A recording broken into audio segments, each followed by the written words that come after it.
All right, folks, I'm back. I'm gonna give you an update. It's been it's almost noon, and so believe it or not, last video is going to work on this little brake line guy. Look at there. Tell you how I did that. Was I put a piece of steel back there so it wouldn't burn those lines, and I superheated that fitting, not that particular fitting, but that the old one that was on there. It's just superheated it up, and not glowing red, but that gone pretty close. And what I did was I went ahead and put my wrench on it, and you can see where I chewed it up right there. I put my wrench on it, put a little tension on it with one hand, and then the other hand I had my air chisel, and I just rattled it just a little bit, and believe it or not, that thing loosened up, not only in here to this fitting, this hose, but the line itself. So I had new line out in there that I ordered to put new grease lines, and that's what they are, brake lines, on the big yellow friend there. And so, and I had a bunch of fittings and stuff, and needless to say, they were the same size. So basically I just went back there where it was good. I was about 4 or 5 feet back there, and took my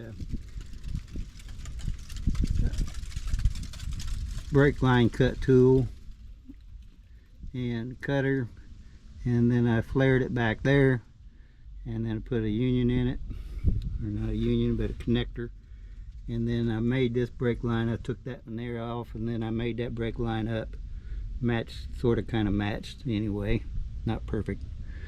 So anyway, I got that put back in there, put the little clampy guys back on there to secure it to the frame. So then after I did that, I went ahead and came back because I knew I was going to need to bleed these brakes.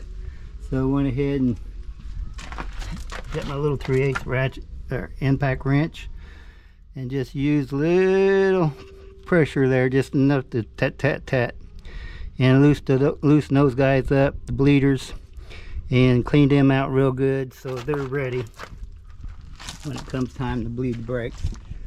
And that will be, I went ahead and cleaned out the reservoir, had some crud and stuff and looked awful down in there, so I rigged up a little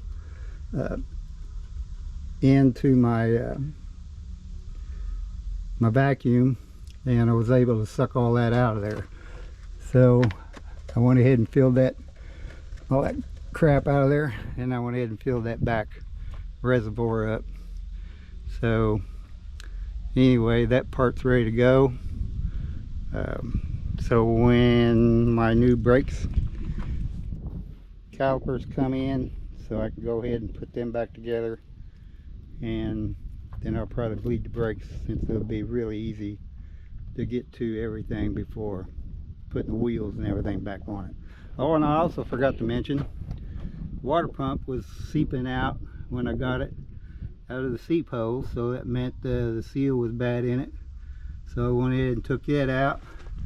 Luckily I was able to have enough room to pull a full fan assembly with a water pump, everything out. So I was able to take it to the bench, and that particular fan had left-hand threads on it, and of course I got the fan screwed off of the front of the pump.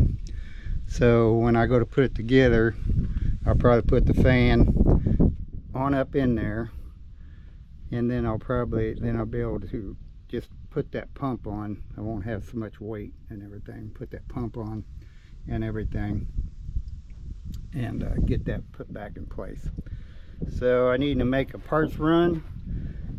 Oh well, also I got back here on these hydraulic lines, I couldn't tell. I should have got under here when it was dripping, leaking, because it doesn't look like it was coming from neither one of those fittings. It looked like it was coming from the bottom of that channel, which is telling me either the line up inside there, the cylinder inside there, because it goes in and out.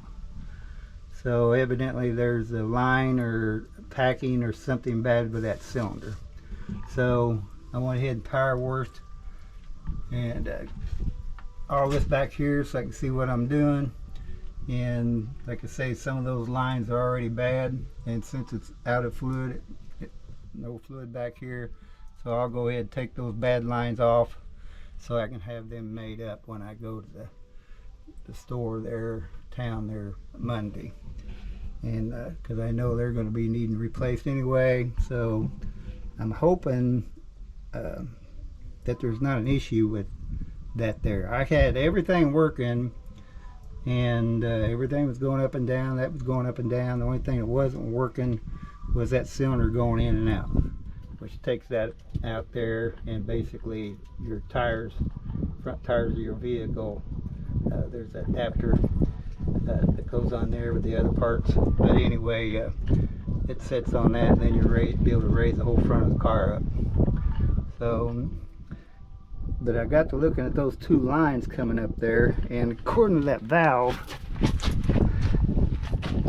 this is using the same valve as this wheel lift up and down. And so I don't know if this one one of these has to be run and then you run this one, but they're on the same valve, so I'll have to play with that a little bit once we get her all back together. And if I have to pull that cylinder out of there, we'll do her. But I could not get that to go in and out, but I did not hold this down or up while I was using this, so kind of tells me it uses that fluid from this particular valve to run this guy. Don't make sense, but that's the way that valve's looking to me in there, so we'll be able to play with that when the time comes. So while that's all super wet down there and I got time, I'm gonna get Harley 2 out, because like I said in the video, it's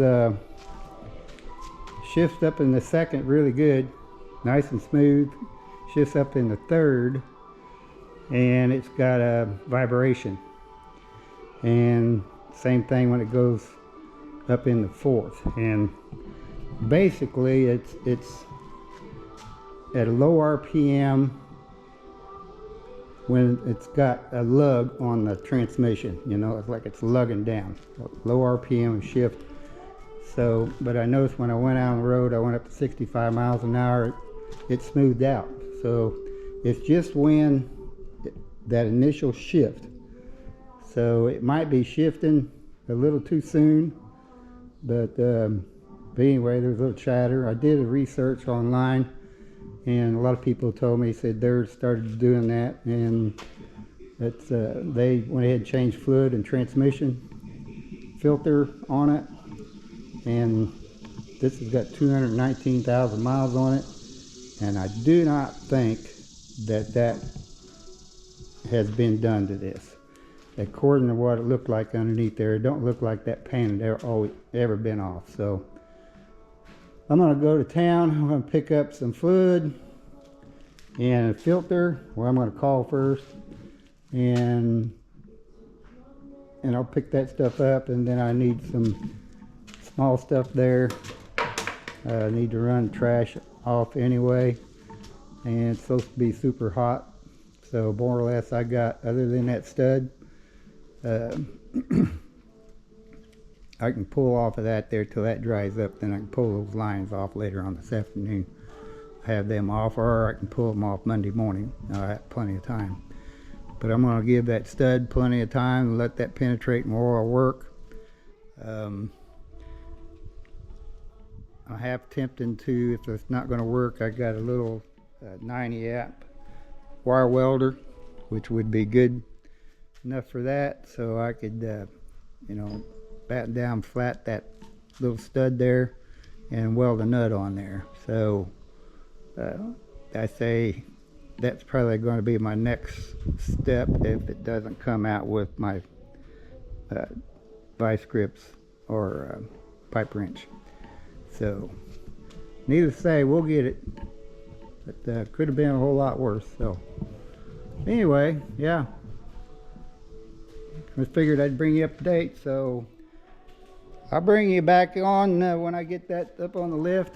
Get Red's, she's really happy that she's able to come on over and join the other girls here. So, you know, she felt kind of bad and sad over there where the mowers and stuff are at. And so anyway, that lift, you know, I'm just really proud of that lift. It's like changing this stuff out here on this transmission. It's really going to come in handy. So I'll get back and I'll get it up on the hoist there, and we'll get that draining, and keep your fingers crossed that takes care of the issue with it there. So I'll be back. All right, GoPro, stop recording.